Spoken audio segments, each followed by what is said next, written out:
It's not working.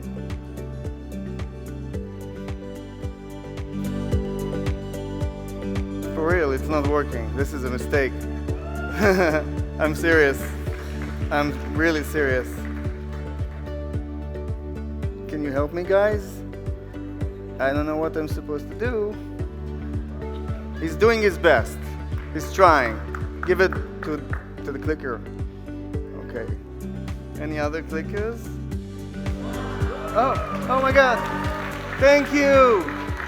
Okay. So, how comfortable are you making a mistake? Seriously, how comfortable are you? Because when we're learning, we need to make mistakes. So mistakes are not a problem, if you think about it. It's more of a solution. But, you know, I learned that how we feel when we're making these mistakes, this can become a very serious problem. Let me give you an example. How comfortable do I feel making a mistake in front of you today? So when I started preparing for this talk, I felt like a 2. Because I had no idea what I wanted to say, and speaking in front of more than 3 people really scares me. So this is a little bit much today. But you know, with a lot of hard work and a lot of practice and a lot of support, I managed to push myself up to 3. And last night, I asked the smartest person I know for advice. My daughter, she's 3 years old. I asked her, what am I supposed to do? And she told me, Daddy, you don't need to be afraid because people are cute. She's so smart. And it's true, you are cute. Why should I be afraid, right? So this helps me thinking about it being a 4. But what can I do right now to be a 5? I can ask for your help. Can you help me? A little bit more. I'm a 5. Thanks to you. It's working. I think I'm a 6. But what if I didn't ask your help? What if I didn't do any of these things? What if I was a 1 right now? How would that feel to me? And how would it feel to you, looking at me like this? Hi. Let's all feel like a 1 for 1 second, so we all are on the same page.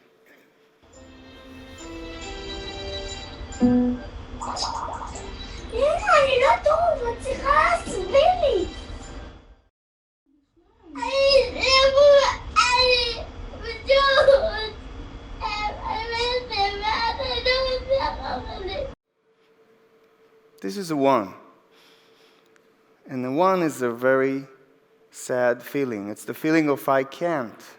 It's the feeling where you hear people say, I'm not gifted at that. I wish I was as gifted at her or as he. 1 is when we convince ourselves that we can't.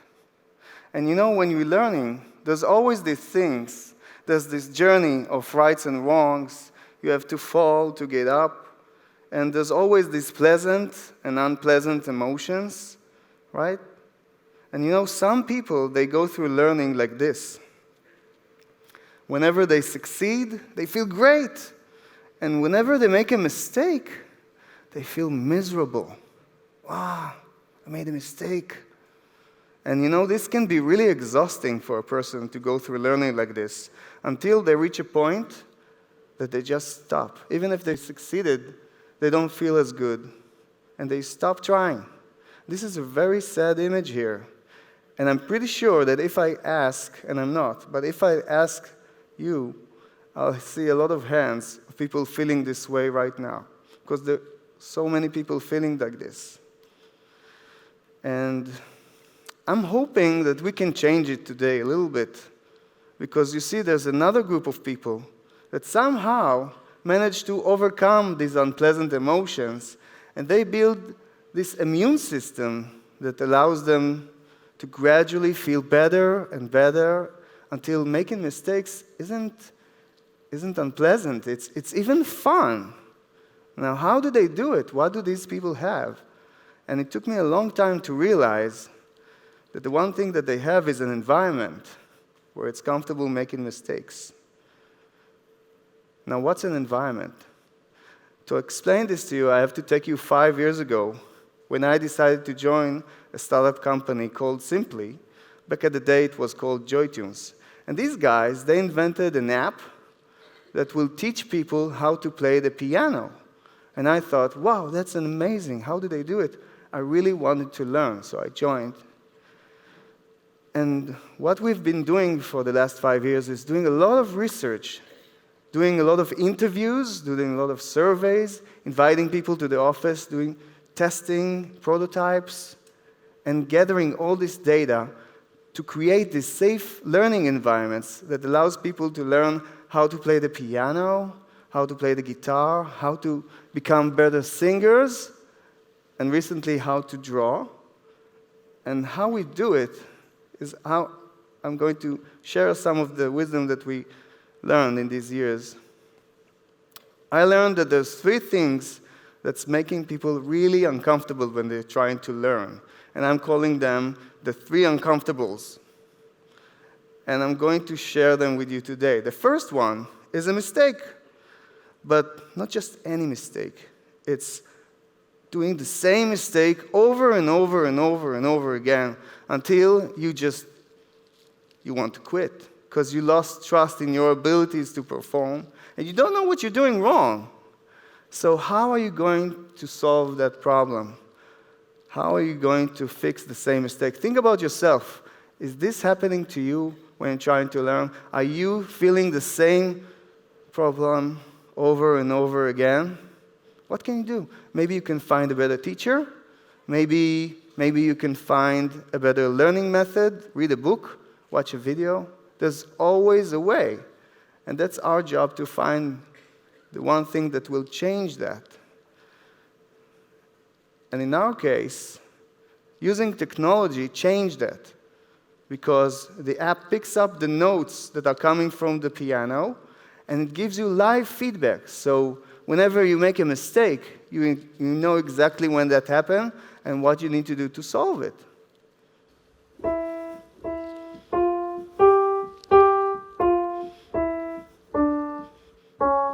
Oh, mistake.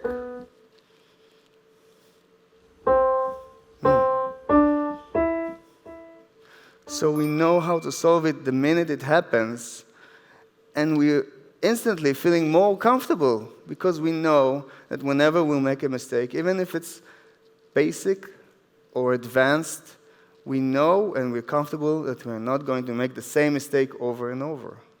Now, the second uncomfortable is when you take a challenge that's just too easy for you, or maybe the opposite. Maybe it's the challenge that's too hard for you. Now, this is the unbalanced, challenged, uncomfortable. And this can make you extremely uncomfortable. Think about you. Imagine that you're in a classroom filled with 30 people, and you're just bored because you know all the answers. And what are you going to do? You're going to sit there and waste your time? No. You can change that. For example, you can teach someone, because teaching is the highest form of learning. Or maybe if it's the opposite way around, if you're having problems, you can ask for help. You can ask for help from your teachers or from your students, fellow students, or find a different teacher, or whatever it is. There's always a way. And we found that when we use experts to break down the biggest challenges into small parts, these step-by-step lessons, and then throughout the entire learning journey, we were asking questions. How is this lesson for you? Is it too hard? Is it too difficult? Is it too easy? Is it fun? Is it clear?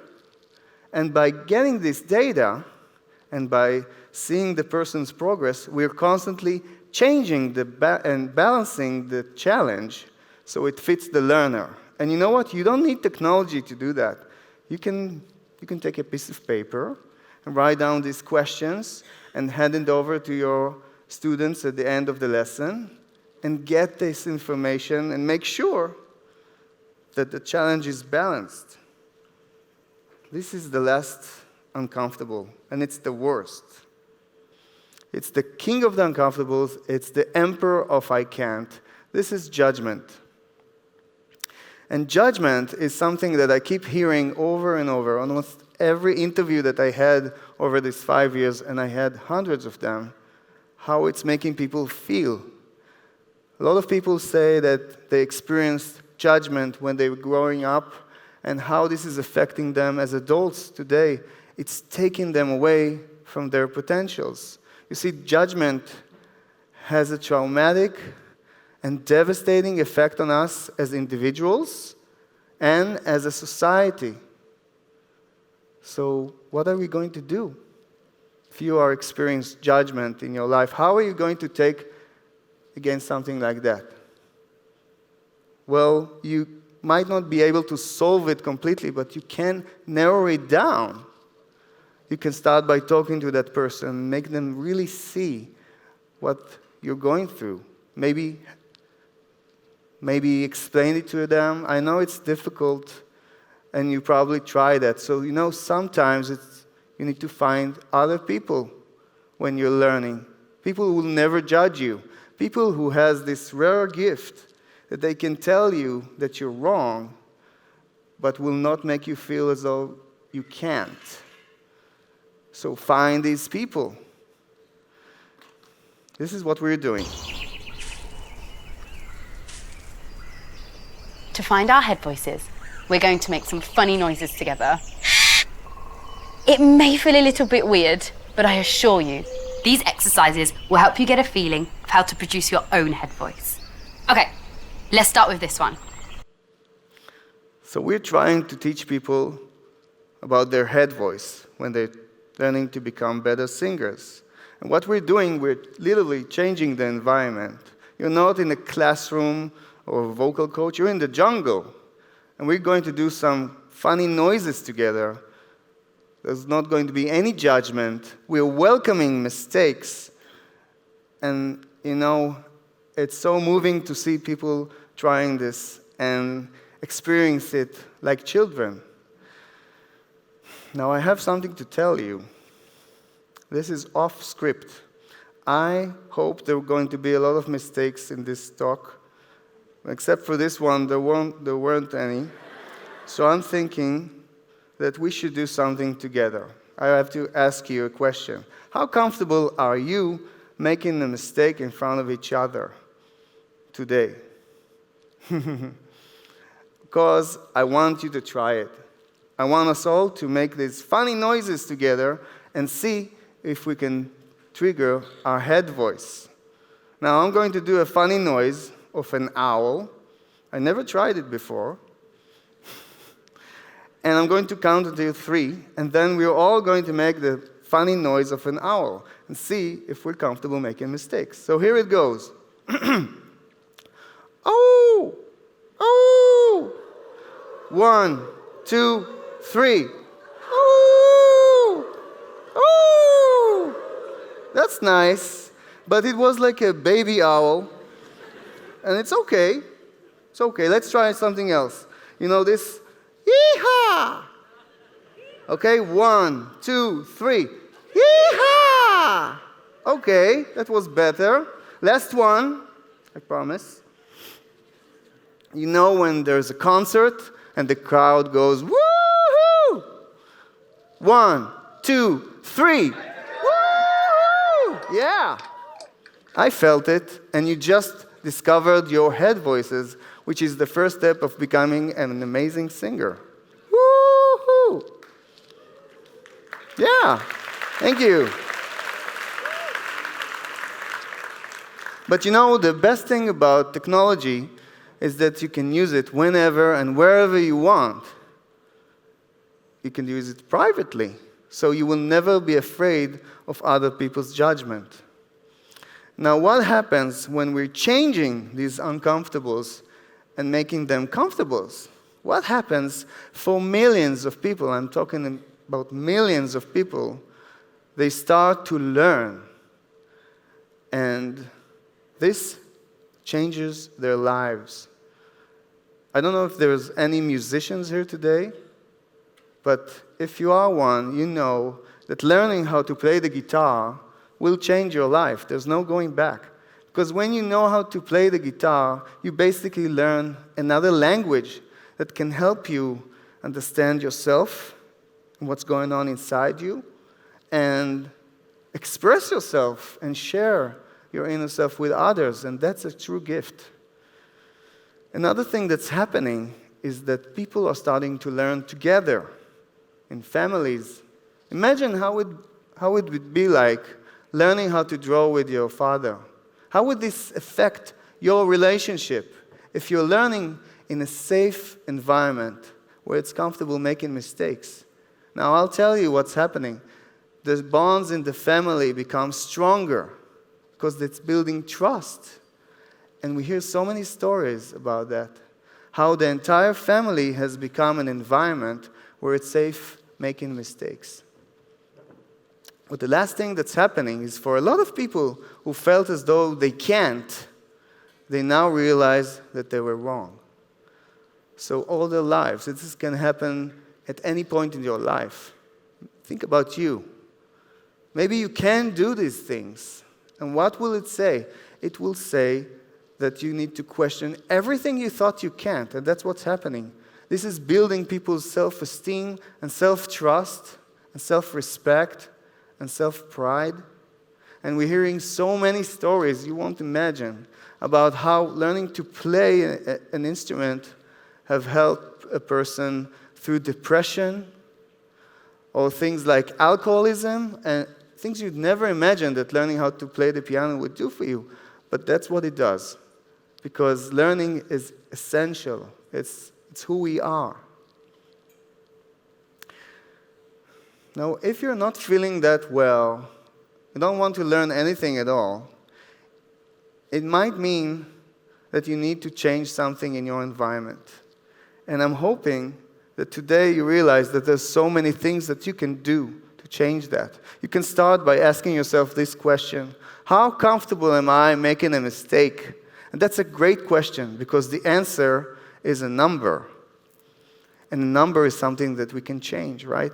It's not fixed.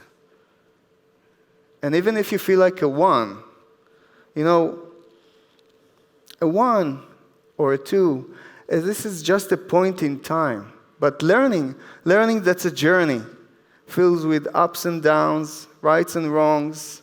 So it doesn't say anything about you. It doesn't say anything about your potential. And when you have this number, you are asking yourself, why? Why do I feel this way? What's happening? And then you'll get answers. You'll find your 3 uncomfortables, the 3 things that's making you feel this way. And when you do, that's where you go to work. Because you start changing them. You start poking them around, moving them around, until you find ways to feel more and more comfortable. And I'm telling you, it's working. Gradually, you'll feel better and better and better, and you'll be able to learn new things and do things you never dreamt of. And I wish someone has told me this when I was younger. Go. Change your environments. Make lots of mistakes. Learn new things. And always aim at 5, because you deserve nothing less. Thank you. Thank you.